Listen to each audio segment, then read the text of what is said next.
네, 야권 서울시장 단일 후보로 국민의힘 오세훈 후보가 확정됐습니다.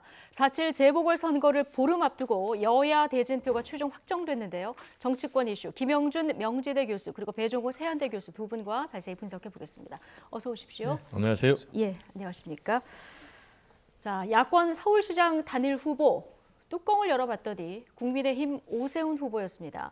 여론조사가 예상보다 빨리 끝나면서 오늘 아침 바로 결과 발표가 있었는데요. 단일 후보 확정 발표 장면에 이어서 오세훈 후보의 기자회견 내용까지 같이 듣고 오시겠습니다. 서울특별시장 보궐선거의 야권 단일 후보는 국민의힘 오세훈 후보로 결정되었습니다. 분노와 절망 속에서도 희망을 선택해 주신 여러분의 마음을 겸허히 받들겠습니다. 다시 한번 머리 숙여 감사드립니다.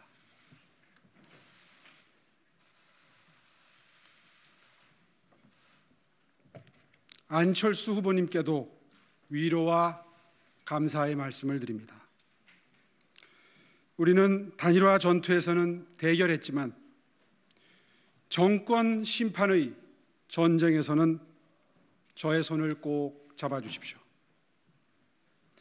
무능하고 무도한 정권을 심판하는 길에 제가 앞장서겠습니다. 어제까지 어디에 있었는가는 깨끗이 잊기로 합시다. 절박하고 처절하게 승리를 위해서 함께 최선을 다합시다. 네. 자, 여야 대진표는 확정이 됐고요. 당초 여론조사를 이틀 하기로 하지 않았습니까? 그런데 어젯밤에 이미 하루 조사했는데 표본 3,200명에 다 도달이 된 이런 상황입니다. 여론조사 참여도가 굉장히 높았고 그렇다는 거는 범 야권에 대한 국민들의 관심이 일단 높았다는 거겠죠? 그렇습니다. 말씀하신 대로 하루 만에 끝났다는 것은 굉장히 국민들의 관심이 높았다고 보여지고요. 하루 만에 끝난 것이 과연 누구에게 도움이 됐을지 결과적으로 보면 이제 오세훈 후보에게 도움이 됐다고 봐야 되겠어요. 지금 이제 선거법에 의해서 구체적인 수치는 공표를 안 했는데 여론조사 결과 오차범위 밖으로 승리를 했다 이렇게 지금 나오고 있어요. 그런데 오차범위 밖이라면은 플러스 마이너스 뭐 3.1이라면은 6% 포인트 이상의 격차로 오세훈 후보가 안철수 후보를 이겼다는 이제 그런 계산이 가능하거든요. 그래서 이제 두 개 기관에서 적합도 경쟁력을 하니까 각각 그 4개 조사를 했거든요. 근데 이 4개 조사 모두에서 오세훈 후보가 예상을 뒤엎고 이겼다는 거예요. 그러니까 당초 예상은 뭐 0.1%, 2%포인트 차로 박빙의 승부가 아니겠는가라고 전망을 했지만은 지금 오차범위 밖으로 오세훈 후보가 압도적으로 승리를 했다라는 것은 결국은 한마디로 정리한다면은 전통적인 보수 지지층들이 결집을 했지 않느냐. 왜냐하면은 안철수 후보가 여론조사 나오는데 그 여론조사 지지층을 보면은 절반 정도가 보수층 지지자들이거든요. 그런데 이번에 단일화 과정에서 이 보수층 지지자들이 안철수 후보 대신 오세훈 후보를 선택했기 때문에 이렇게 오차 범위 밖에 예상 밖에 압승을 오세훈 후보가 거둔 것이 아닌가 이렇게 분석이 됩니다. 여론조사 전문가들이 그래서 여론 흐름의 추세를 굉장히 중요시하게 보는 것 같은데 어쨌든 오세훈 후보 당내 경선에서 이겼을 때도 이변이다 이런 평가가 많았는데 이번에 본선행 티켓도 거머쥐었습니다. 승리의 요인 교수님은 어떻게 분석하고 계십니까? 저는 뭐 크게 세 가지라고 보는데요. 하나는 역시 대한민국에서는 제3지대 후보가 갖고 있는 한계가 결국은 마지막에 되면은 막강한 조직력을 갖고 있는 힘이 작동될 수밖에는 없었고요. 실은 저도 여론조사 참여해 주세요라고 하는 문자를 굉장히 많이 받았는데 그 비율이 보면은 국민의힘이 압도적으로 많았어요. 근데 그런 것을 보면은 아마 정당 조직에 대한 부분들이 굉장히 강했고 저는 두 번째는 이게 1년 2개월짜리 서울시장 선거이기 때문에 행정 경험에 나름대로 경쟁력, 바로 시작하자마자 서울시를 책임질 수 있다라고 하는 그 캠페인이 어느 정도 먹혔을 가능성은 좀 있다고 좀 봐요. 사퇴를 했더라도 행정 경험이 있기 경험이 때문에. 있는 부분들. 마지막으로는 저는 민주당이 오세훈 때리기가 오히려 효과를 줬다. 그러니까 1등 각인 효과를 준 거예요. 그러니까 우리가 버지랑 분석을 해보면은 이렇게 추세가 굉장히 높아진다는 얘기는 뭐냐면 이 빅데이터 상으로 보더라도 안철수 후보의 버지랑은 급격하게 떨어지고 예. 오세훈 후보의 버지랑은 굉장히 올라간 부분들이 나왔어요. 막 최근에. 근데 그게 왜 그러냐면 계속해서 오세훈 후보에 대해서 민주당에서 공격을 하게 되면 물론 네거티브란 것도 있지만 많은 사람들이 생각할 때는 저 후보가 가장 경쟁력 있는 후보구나라는 인식을 갖게 되는 부분들도 있을 수 있거든요. 이런 것들이 아마 종합적으로 더 나아가서 안철수 후보든 오세훈 후보든 중도의 나름대로 의미 있는 경쟁력을 가졌다는 것이 오히려 오세훈 후보가 승리하는 데서도 조금이나마 나름대로 영향을 미쳤던 그런 요인이 아닌가 생각을 좀 합니다. 여당이 안철수 후보보다는 사실 오세훈 후보 때리기에 더 집중을 했는데 그렇습니다. 이 부분에 영향이 있었을 수도 있다 이렇게 보셨는데 사실 처음에 야권의 이 선거 분위기를 띄운 건 안철수 국민의당 대표가 먼저였습니다. 사실 뭐 대권도 포기하고 내가 서울시장에 도전하겠다 이러면서 야권 서울시장 흥행에 조금 처음에 이제 불을 당긴 것도 맞는데 이번에 지긴 했지만 역할도 분명히 있는 것 같습니다. 그렇습니다. 이제 안철수 후보는 역할이 분명히 있겠죠. 왜냐하면 지금까지 안철수 후보가 단일화를 여러 차례 했지만은 단일화 이후에 보여준 행보를 보면 그렇게 아름다운 단일화 행보를 보여주지는 못했다라는 평가를 받고 있어요. 대표적인 게 이제 문재인 후보와 단일화할 때 본인이 이제 단일화에 승복을 한다면서도 결국 이제 미국으로 가버렸지 않습니까? 그런 기억들이 남아 있는데 지금 이제 보니까 안철수 후보가 오후에 공동 기자회견 한다는데 최선을 다해서 돕겠다 이렇게 얘기를 했어요. 그런데 이제 실제로 그게 이행이 될지는 좀 지켜봐야 되겠고 현실적으로 지금 안철수 후보 같은 경우는 정치적 미래가 사라진 그런 상황이라고 봐야 되겠어요. 왜냐하면은 안철수 후보 같은 경우는 지금까지 서울시장 선거 이번까지 포함하면 세 번째 사실상 실패한 거고 대선에서도 2차례 실패했거든요.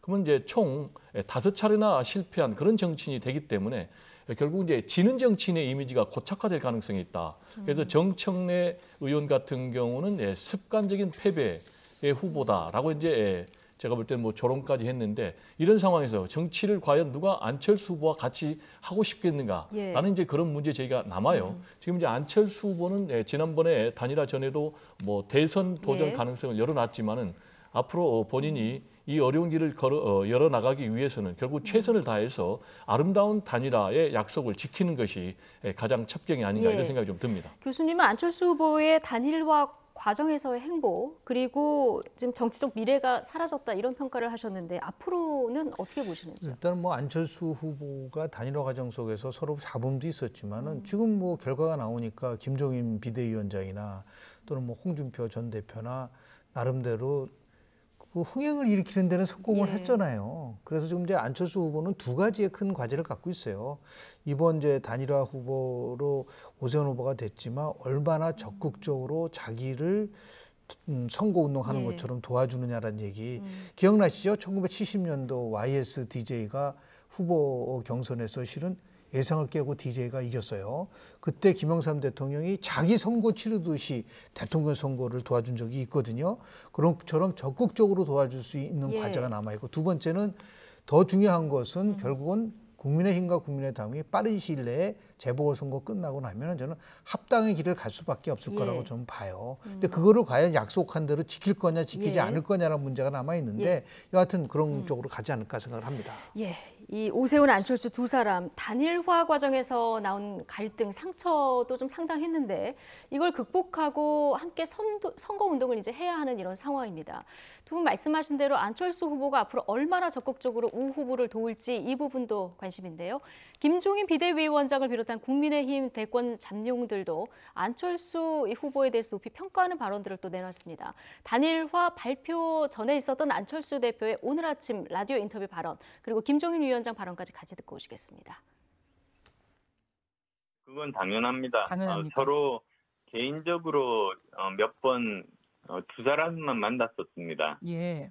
그리고 거기서 여러 가지 이야기들을 하면서 서로 간의 신뢰도 확인했고 그리고 또 그렇게 하기로 누가 이기더라도 한쪽이 선대위원장을 맡아서 꼭 단일 후보 승리시키기로 서로 약속했습니다. 그동안에 야권의 흥행을 위해서 여러 가지로 노력을 많이 해주신 데 대해서 대단히 감사하게 생각합니다. 본인께서 스스로 이 단일 후보가 확정이 되면은 하여튼 본인도 열심히 이 시장 선거를 위해서 돕다고 얘기를 했기 때문에 그와 같은 말이 지켜지기를 갖다 바라는 거죠.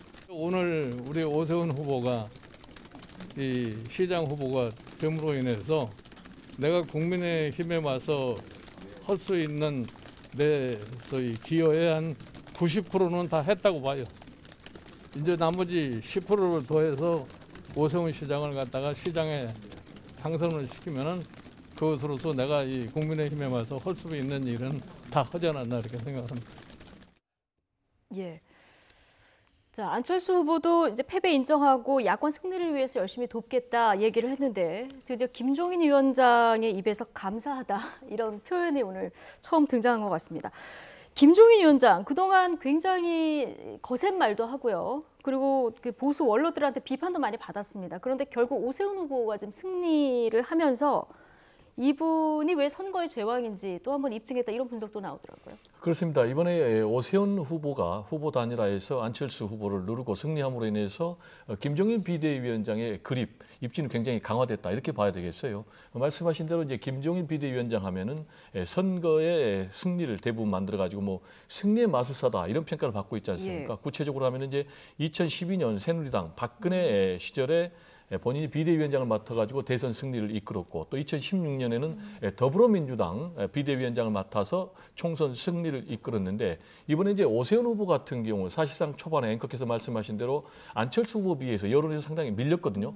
결국 이제 그럼에도 불구하고 김종인 비대위원장이 틀림없이 이긴다라면서 확언을 하면서 그게 현실화됐기 때문에 본인의 당내 입지는 굉장히 강화될 것으로 보입니다. 그렇지만 지금 상황에서 뭐 홍준표 외곽에서 의원 그리고 김무성, 이재호 이렇게 계속 흔들고 있지만 이런 소리들은 이제 앞으로 좀 가라앉을 가능성이 있겠고 더 나아가서는 이제 만약에 오세훈 후보가 서울시장 선거에서 승리까지 한다면은 본인의 입지는 더 강화돼서 제가 볼 때는 4월 7일 재보선 선거 위에 사라지는 것이 아니고 당 대표로 추대될 가능성이 굉장히 높다.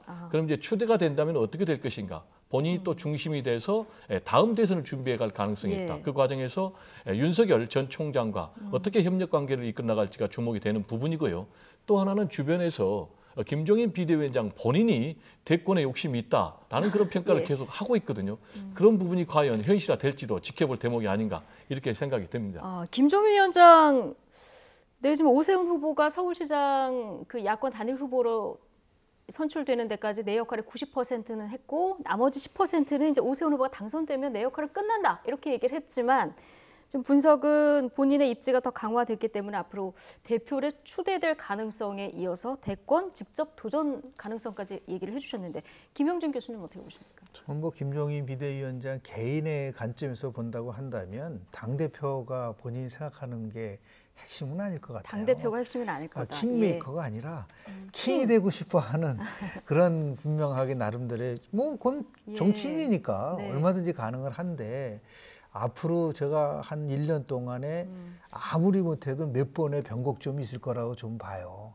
만약에 오세훈 후보가 여권 후보를 물리치고 당선이 되면 야권 재편이 아니라 여권 재편도 급무살을 탈 가능성이 굉장히 크다고 보고요. 실제로 보면은 뭐 지금 뭐 이낙연, 이재명 양강 구도라고 하면서 그게 이제 이재명 일강 체제로 갔는데 그 부분도 실제로 보면은 새로운 제3 후보가 등장할 수밖에 없게끔 되고 그럼에도 불구하고 바깥에는 윤석열이라고 하는 전 총장이 있고 하다 보니까 이게 굉장히 나름대로 이제는 불확실성이 높아진다고 한다면 그 상황 속에서 김종인 지금 비대위원장도 나도 얼마든지 이 대권 구도 속에서 존재감을 높일 수 있다라고 하는 것을 아마 확신하게 되는 그런 의미에서 김종인 비대위원장하고 윤석열 지금 전 총장하고 지금 같은 똑같은 형태의 후보 단일화가 안 되라는 보장이 어디 있습니까? 그런 의미에서 봤을 때 언제든지 그러나 당대표에 도전을 하지는 않을 거라고 좀 봐요. 당대표에 도전하지 않을 것이다. 뭐 1년 정도 충분히 비대위원장을 했기 때문에 얼마든지 자기 세력이 당내에는 있고 그리고 특히 이제 초재선 의원들 있지 않습니까? 바깥에서 자기가 나름대로 킹메이커가 아니라 자신의 역할을 강화하다 보면 자연스럽게 선거를 앞두고 자신의 공간이 열릴 수 있는 부분들도 있고 지금은 상당히 많은 사람들은 얘기를 안 하고 있지만 저는 정치적 상황에 따라서 현재 같은 권력 구조를 아주 대폭적으로 바꿔서 예. 대통령제를 내각제로 바꾸자라고 하는 개헌 논의도 얼마든지 저는 물살을 탈 수 있는 그런 가능성도 있기 때문에 그런 상황 속에서 김종인 비대위원장이 자기의 역할을 생각하고 있을 가능성도 어느 정도는 저는 존재한다고 봅니다. 예. 킹메이커가 아니라 킹에 관심이 있다. 이 두 분의 분석이 지금 동일하게 나왔는데요. 어쨌든 재보선 이후에 대권을 위한 어떤 정계 개편 이야기 저희가 잠시 뒤에 조금 더 짚어보기로 하고 앞서 김영준 교수님이 잠시 얘기를 해주셨는데 안철수 후보가 단일 후보 과정에서 내가 단일 후보로 선출이 되면은 국민의힘과 국민의당 합당하겠다 이렇게 얘기하지 않았습니까? 그렇습니다. 어떻게 될까요? 그 부분은 당초에 안철수 후보의 그림하고 좀 달라질 것 같아요. 전제 조건이 좀 달라졌죠. 네, 안철수 예. 후보가 승리를 한다면은요. 안철수 후보는 윤석열 총장과 전 총장과 힘을 합칠 거예요. 윤석열 전 총장 같은 경우는 사실 보수로 바로 본인이 입당하기는 상당히 좀 명분이 부족한 그런 측면이 있기 때문에 네. 제3지대에서 안철수 후보와 힘을 합쳐서 나갈 경우에 결국은 국민의 당에 국민의 예. 힘이 흡수되는 그런 상황이 연출될 가능성이 높았는데 지금 예. 반대 상황이 됐거든요. 그래서 앞으로는 오세훈, 김종인 두 사람이 범보수 야권을 재편하는 중심에 설 것 같고요. 예. 지금 이제 안철수 후보 같은 경우는 크게 세 가지 정도 역할이 있어요. 당장 공동선대위를 구성을 해야 돼요. 예. 그리고 본인이 거기에 공동선대위원장을 맡아서 선거운동을 열심히 해줘야 되고요. 예. 그리고 두 사람이 공약도 공유를 하기로 했기 때문에 공동공약위원회도 만들어야 되겠고요. 그리고 마지막으로는 이제 서울시를 공동 운영하겠다라고 예. 지금 오세훈 후보 같은 경우 얘기를 했기 때문에 그 부분도 힘을 합쳐야 되는데 역시 이제 본인이 정치적 활로를 열기 위해서는 죽는 길이 사는 길이다. 그래서 철저하게 약속을 지키면서 낮은 자리에서 최선을 다하는 것이 본인의 길을 여는 것이 아닌가 이렇게 생각이 듭니다. 예. 일단 공동선대위원장은 맡겠다 이렇게 여러 차례 공언을 했기 때문에 아마 맡을 가능성이 클 것 같고요. 행동으로 그런데 얼마나 적극적으로 함께하는 모습을 보여주느냐 이 부분이 관건이라는 얘기도 앞서 해주셨는데 자 민주당 반응을 좀 보겠습니다. 그동안 오세훈 후보의 내곡동 땅 의혹을 집중 공격했었던 민주당 오늘 아침에도 강한 공세를 이어갔는데요. 자 김태년 대표 권한대행 발언 듣고 오시겠습니다. 우리 사회는 이미 거짓말로 국민을 속이고 대통령이 됐던 MB의 몰락을 잘 알고 있습니다. 오세훈 후보는 어설픈 말 바꾸기로 국민을 속일 수 있다고 착각하고 있습니다. MB 아바타다운 거짓말 정치입니다. 공직자의 거짓말은 공정과 정의를 훼손하고 사회의 비리의 그늘을 만드는 반칙 행위입니다. MB의 거짓말 국정농단은 한 번이면 족합니다. 오세훈 후보의 가벼운 입은 천만 서울시장이라는 막중한 공직에 어울리지 않습니다. 오세훈 후보는 시민의 삶은 외면한 채 전시 행정에만 몰두하다 실패한 전직 시장입니다. 예.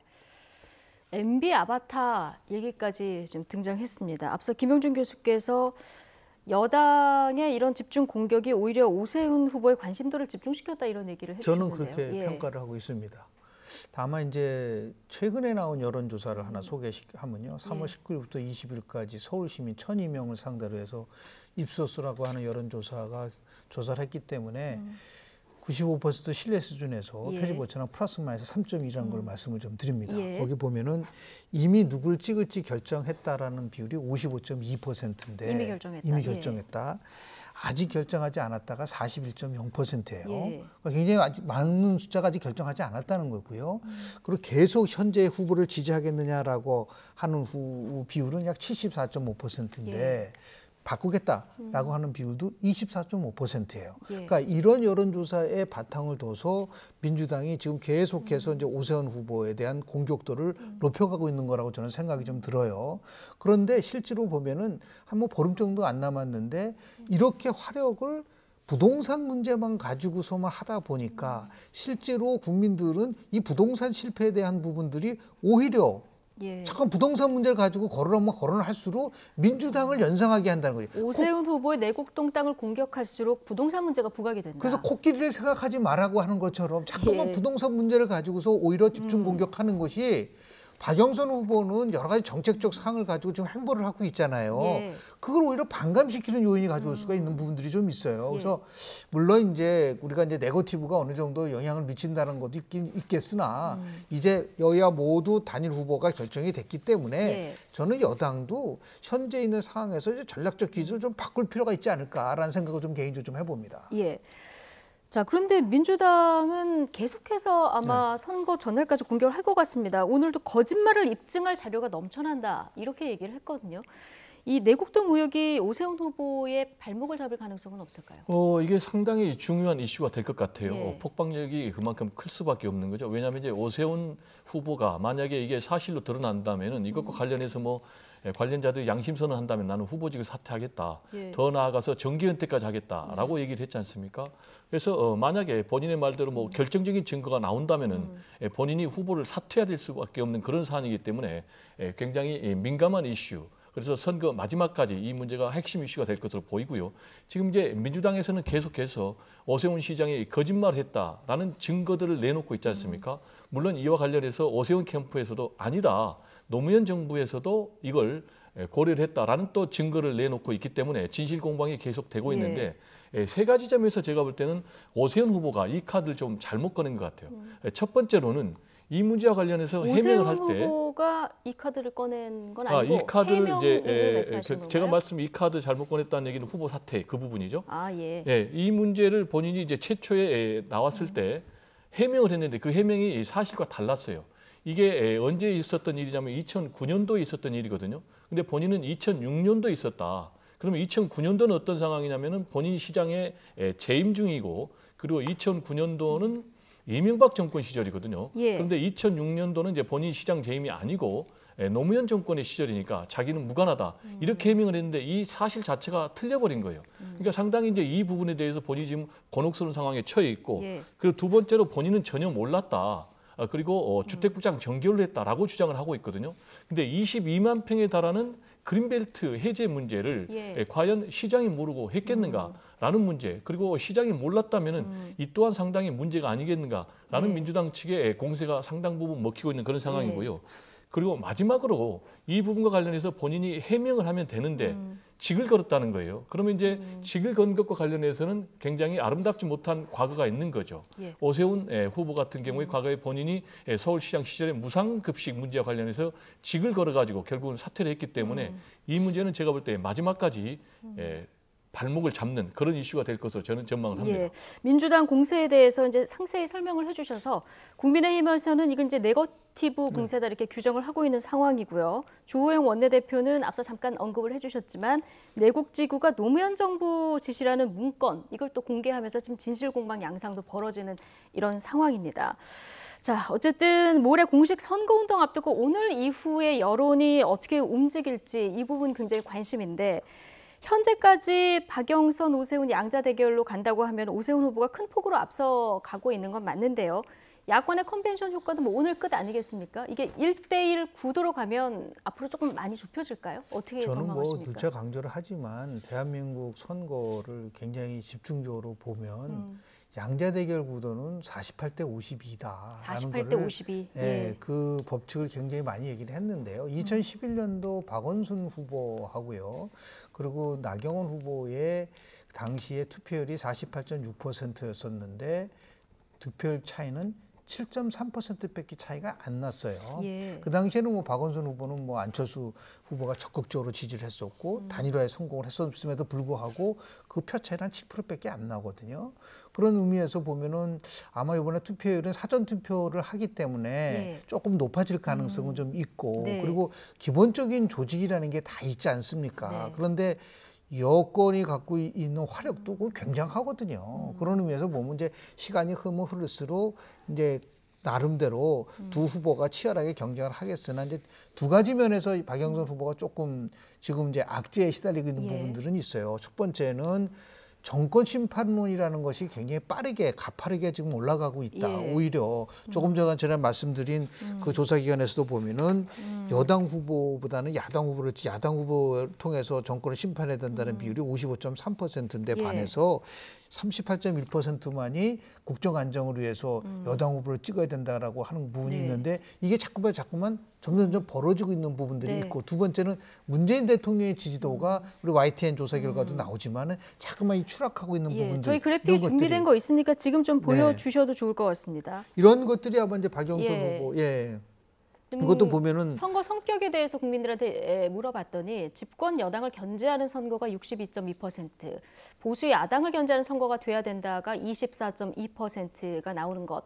자, 이것하고 최근에 LH발 땅 투기 의혹 때문에 대통령 지지율이 떨어지고 있는 부분, 최저치를 기록한 이런 부분이 이제 박영선 후보에게는 대형 악재다 이렇게 보시는 거군요. 그렇게 볼 수밖에 없는 거예요. 본인에 의해보다는 지금 선거 환경이 굉장히 불리하게 전개되고 있는 거는 사실인데 이거를 이제 극복할 수 있는 거는 박영선 후보는 박영선 후보의 인물 경쟁력을 통해서 이 부분을 결정을 하는 그러니까 투트랙으로 가는 것 같아요. 민주당은 네거티브.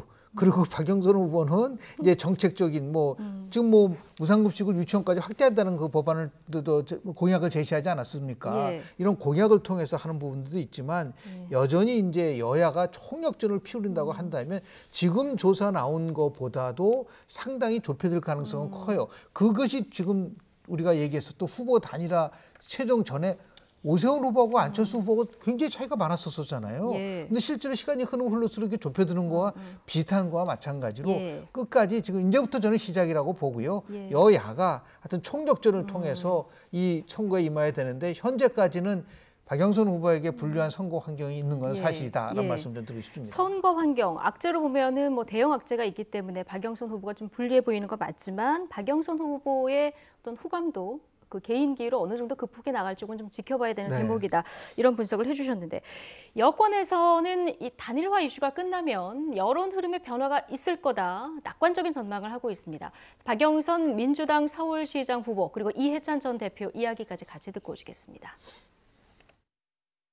단일화라는 그 정치 이슈 때문에 저는 여론조사의 그런 결과가 있을 수 있다라고 생각합니다. 그러나 이제 공식 선거운동이 시작되고 본격적인 그런 어떤 그 정책 대결이 시작이 되면 지금 그 서울을 위해서 몰입하고 열일할 수 있는 후보가 과연 누구이냐에 대한 서울 시민들의 판단이 있을 거라고 생각하고요. 지금 다른 후보들은 서울을 정치적으로 이용해서 마음은 콩밭에가 있는 후보입니다. 그래서 서울의 혼란을 초래할 것이다. 저는 이렇게 생각하고 있습니다. 87년 이후의 선거에는 거의 제가 다 관여를 했기 때문에 지금 나오는 여론조사는 여러 가지 그 지적받을 점들이 많은 여론조사들입니다. 객관성을 많이 잃고 있고 나쁜 의도가 담긴 것도 있고 그렇습니다. 예컨대 한명숙 총리가 그 서울시장 후보로 나왔을 오세훈 후보 20% 진다고 보도가 막 나왔잖아요. 실제로는 0.6% 졌잖아요. 저는 아주 접전이라는 거 알고 있었습니다 그때. 이번 선거도 접전입니까? 아주 초접전이죠 이번도. 이해찬 전 대표, 요즘에 그 여당의 스피커 역할을 톡톡히 하고 있는 이런 그렇습니다. 상황입니다. 여론조사가 지적받을 부분이 많다. 그러면서 2010년도 서울시장 선거 여론하고 실제 이 표 사이에 예를 들었습니다. 어떤 이제 구체적으로 본인이 사례를 하나 들었죠. 지난번에 오세훈 시장 후보하고 한명숙 시장 후보가 붙었을 때 당초에 여론조사하면 20% 가까이 한명숙 후보가 지는 걸로 나왔는데 실제 이제 뚜껑을 여니까 0.6%포인트 차로 졌단 말이에요. 그것도 막판에 강남 3구에서 표가 결집하면서 역전패 당하는 그런 일이 있었기 때문에 얼마든지 이번 선거도 우리가 이길 수 있다라는 이제 메시지를 계속해서 스피커 역할을 하면서 던지고 있는데 그 이유는 결국은 이번 선거도 51대 49의 싸움이다라고 보는 거예요. 즉 1대1 구도가 되는 거 아니겠습니까? 그래서 범보수 대 범진보가 1대1 승부, 51대 49의 승부로 가면은 얼마든지 이길 수 있다라는 것이 지금 이해찬 전 대표의 해석이고요. 그리고 그런 배경에는 결국은 지금 굉장히 부정적인 이미지가 또 기류가 강하기 때문에 범진보 유권자들이 투표장에 나가지 않고 포기할 가능성이 높아요. 그래서 아니다, 우리가 승리할 수 있다. 라면서 이제 희망의 메시지를 던짐으로 인해서 결국은 투표장에 끌어들이겠다. 전통적인 범진보 지지층들을 결집하겠다라는 그런 계산 같아요. 제가 볼 때는 이제 이번 선거 같은 경우는 이제 후보 단일화 변수가 사라졌으니까 앞으로 남은 변수는 크게 제가 볼 때는 세 가지. 하나는 이제 투표율. 예. 과연 투표율이 한 역대 보궐선거 같은 경우는 한 48% 정도 되는데 과연 48% 이상으로 나올 것인지, 그렇다면 과연 누가 더 많이 투표를 할 건지, 예. 보수층을 차지하고 있는 고령층이 많이 할 건지 아니면 젊은 층이 많이 할 건지, 그리고 20, 30대 젊은 층이 과연 진보 정권에게 예. 표를 줄 건지, 이 부분이 제가 볼 때는 대목이고요. 두 번째는 이제 조직입니다. 역대 지금 조직과 관련해서는 지금 민주당이 구청장이 25군데, 24군데, 그래서 90% 이상, 시의원도 90% 이상, 그리고 서울 지역의 국회의원도 83%를 점하고 있거든요. 예. 그래서 이런 조직력이 과연 위력을 얼마 정도 발휘할 것인지. 예. 그리고 하나 더 얘기한다면 이제 중도층의 표심이에요. 결국 이제 이런 상황에서 1대1 대교 구도로 가는 상황에서 중도층이 어느 쪽에 손을 들어줄 것이냐에 따라서 이번 선거의 승패가 좌우되지 않을까, 이렇게 저는 생각을 합니다. 민주당의 조직력도 무시할 수 없다. 자, 그렇습니다. 이런 부분 짚어주셨는데요. 투표율이 얼마나 될지도 두 분이 말씀하신 대로 이번에 굉장한 관심입니다. 어쨌든 이해찬 전 대표하면 김종인 비대위원장 못지않은 선거의 제왕, 이렇게 뭐 수식어가 붙지 않습니까? 최근에 많은 이야기들을 하고 있는데 그 발언 중에는 좀 논란이 되는 발언들도 있었습니다.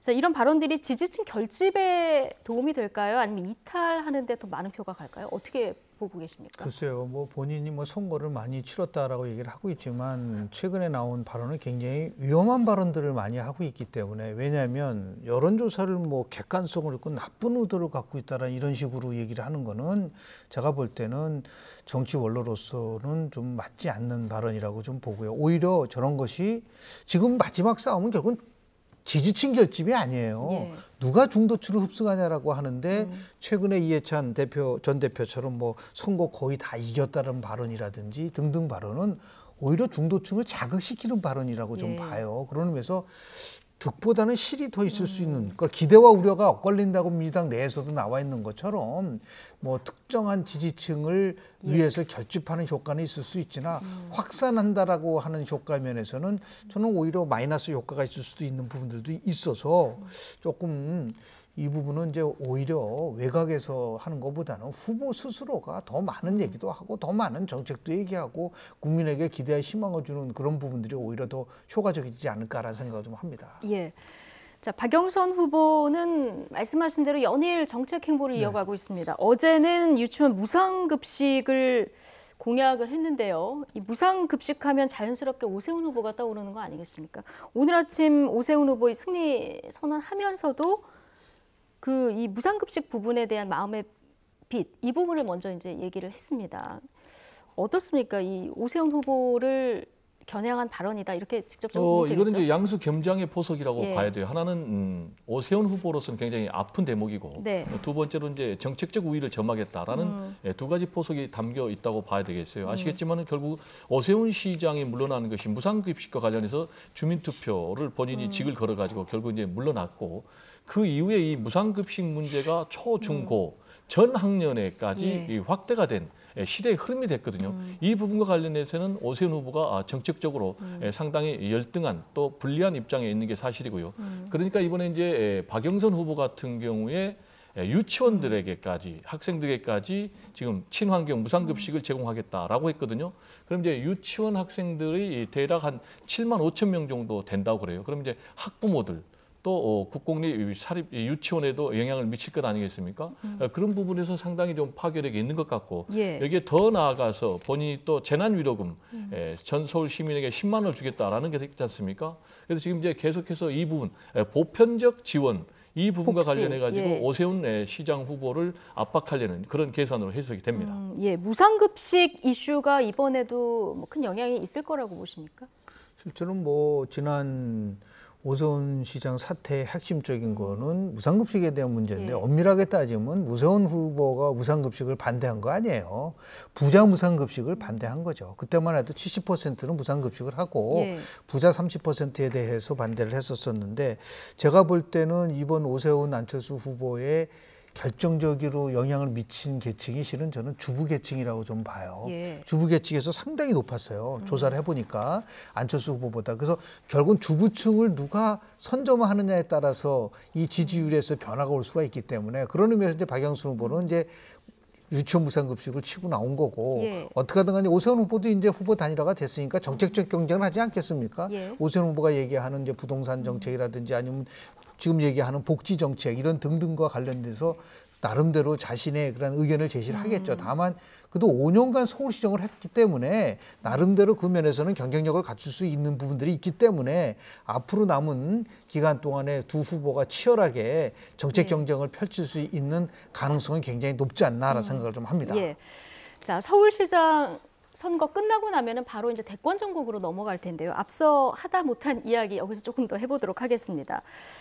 이번 선거 결과에 따라서 뭐 야권 재편뿐만 아니라 여권 재편에도 영향이 있을 것 같다 이런 얘기를 해주셨는데 지금 자연스럽게 가장 주목받는 인물이 윤석열 전 총장입니다. 최근에 지지율을 보니까 39.1% 어제 나왔는데 40.8% 뭐 1강으로 나오는 여론조사들이 최근에 이렇게 나오고 있습니다. 어떻게 보고 계십니까? 이거는 이제 뭐 상당히 범상한 그런 결과는 아니죠. 40%를 예. 넘는 여론조사도 나왔기 때문에요. 두 개의 여론조사가 나왔는데 하나는 한국사회여론조사연구소에서는 이제 윤석열 39, 예. 그리고 이재명 21, 이낙연 11 이렇게 나왔고 또 JTBC가 의뢰한 여론조사는 윤석열 40, 그리고 이재명 16, 이낙연 11. 재밌는 게 지금 이재명, 이낙연 두 후보를 합친 것보다 윤석열 전 총장이 예. 더 높게 나왔다는 거예요. 그러면 이제 범보수 측면에서 보면은 결국은 다른 후보들이 주자들이 굉장히 미미한 존재이기 때문에 예. 윤석열 전 총장이 범보수 후보로 자리매김하는 것은 거의 상수화돼가고 있는 것 아닌가 예. 이런 생각이 들고요. 그렇다면 이제 이런 부분이 과연 앞으로 계속 될 것인가라는 부분과 관련해서 굉장히 그게 주목이 되고 앞으로 어떤 행보를 할 것인가가 또 중요한 거 아니겠습니까? 예. 제3지대에서 본인이 독자 세력화로 나갈 것인지 아니면은 국민의힘에 결국은 입당을 할 것인지 이 부분인데 지금까지 우리 정치사를 보면은 제3 후보가 대통령에 당선된 사례는 예. 없거든요. 그래서 본인이 결국은 앞으로 장기적으로는 국민의힘과 범보수 재편을 통해서 범보수 후보가 되는 그런 길을 선택할 것이 아닌가 이렇게 생각이 들고요. 예. 또 이 윤석열 이 초강세 후보, 이 초강세 지지가 제가 볼 때는 민주당의 대권 구도에도 상당한 영향을 미칠 것이다. 예. 이렇게 봅니다. 즉 결국은 중도에서 세력이 있는 지지를 받는 사람이 나와야만이 윤석열 전 총장을 이길 수 있기 때문에 제가 볼 때는 제3 친문 후보가 부상하기는 상당히 어려운 현상을 지금 윤석열 1강 이 체제의 현상이 만들어내는 것이 아닌가 이렇게 전망이 됩니다. 예, 그러니까 특별한 활동이 좀 없는 가운데서도 40%대 지지율 뭐 심상치는 않긴 한데 이낙연 지금 전 대표도 총리 시절에 40% 정도 나온 적이 있기 때문에 여론은 추이로 조금 더 봐야 될 것 같고요. 지금 결국은 제3 후보가 당선된 사례는 없었다 얘기를 하시면서 결국은 국민의힘 혹은 범야권이 재편됐을 때 범보수의 후보로 나설 가능성이 가장 크다 보셨는데 김영준 아까 교수님. 얘기한 40%는 이제 서울 시민만 상대를 한 거기 때문에 전국적인 건 아니라고 말씀을 좀 드리고요. 예. 실제로 보면은 이번에 오세훈 후보가 승리하면서 윤석열 총장한테는 두 가지 메시지를 던진 거예요. 예. 하나는 뭐냐면 제3지대 후보론의 한계가 결국은 있구나. 처음부터 굉장히 높은 지지를 받다가 막판에 되면은 뭐 2002년도 정몽준 대표도 당시 제3정당이었지만 나중에 결국 노무현 후보한테 패배한 적이 있지 않습니까? 등등을 포함해서. 그래서 결국 현재 있는 상황 속에서는 고건 반기문 전 총장 행보보다는 94년도 4월 달에 당시 김영삼 대통령과 갈등을 일으키면서 사퇴했던 이회창 총재의 길과 굉장히 유사한 길을 가고 있다고 저는 봐요. 그러니까 결국 뭐냐면 그렇게 해서 사퇴를 했지만 결국은 96년 1월 달에 신한국당에 입당을 해서 신한국당의 대선 후보가 되고 결국은 완주를 했죠. 물론 이제 DJP 연대 때문에 패배를 했지만 그 과정을 본다고 한다면 결국은 1단계는 국민의힘과 국민의당이 합당하는 과정을 지켜볼 것이고요. 두 번째는 그 이후에 본인이 나름대로 행동을 하면서 결국은 YS나 결국은 이해창이처럼 특정한 정당에 들어가서 거기서 자기가 호랑이를 잡기 위해서 호랑이 굴로 들어가는 그런 쪽의 행보를 하지 않으면 결국 현재 아무리 높은 지지도라고 하더라도 역대 대선 과정을 보면 제3후보가 갖고 있는 한계는 분명히 존재하고 있기 때문에 예. 다만 국민의힘이 야권 재편의 주도권을 갖느냐 못 갖느냐라는 문제가 있다 하더라도 윤 총장 입장에서 봤을 때는 국민의힘이라는 그 이름 가지고는 안 된다. 다시 얘기해서 국민의당이 같이 합쳐져서 새로운 정당이 만들어지는 과정까지 지켜봐야지만, 왜냐하면 국민의힘 내에는 반윤석열 라인도 있거든요. 예. 적폐청산과 관련돼서 네네. 있었던 친박 인사라든지 이런 부분 사람들을 정리하기 위해서라도 더 큰, 그래서 안철수 후보가 더 큰 2번이라는 말을 썼지 않습니까? 네. 그거는 결국은 합당으로 갈 수밖에 없는 것이, 그것이 1단계고 2단계가 이제 윤 총장이 합류하면서 마지막 단계는 모두가 참여하는 식의 미국식 오픈 프라이머리든 아니면 네. 정말 철저한 완전 경쟁을 통한 경선을 통해서 후보가 되는, 그것이 97년도에 이회창 당시의 후보가 택했던 길이라고 보는 거거든요. 예. 그러한 수순을 밟지 않을까라는 생각을 좀 합니다. 그러면 국민의힘, 국민의당 먼저 합당을 하고, 그리고 윤석열 전 총장까지 합세를 한 범여수 여권의 어떤 단일화? 그렇습니다. 자, 이런 그림이 가장 크다 했는데 거의 그렇게 되면 뭐 재창당 수준이라고 보면 되는 겁니까? 이제 완전히 야권은 예. 결국 이제 국민의힘, 국민의당은 사라지고 새로운 힘, 그러니까 거기에는 어떤 새로운 인물이 들어오느냐라는 거죠. 예. 그러니까 윤석열만이 아니라 뭐 김동연 전 부총리도 있을 수도 있고 예. 뭐 다른 등등의 인물이 참여할 수 있는 여지가 남아 있지 않나 예. 생각을 합니다. 예. 자, 그렇다면은 여권의 재편도 좀 주목을 해봐야 된다 앞서 말씀하셨는데, 여권에서는 지금 이재명 지사, 이낙연 전 대표 이외에도 이제 제3의 후보 얘기가 많이 거론이 됐었는데요.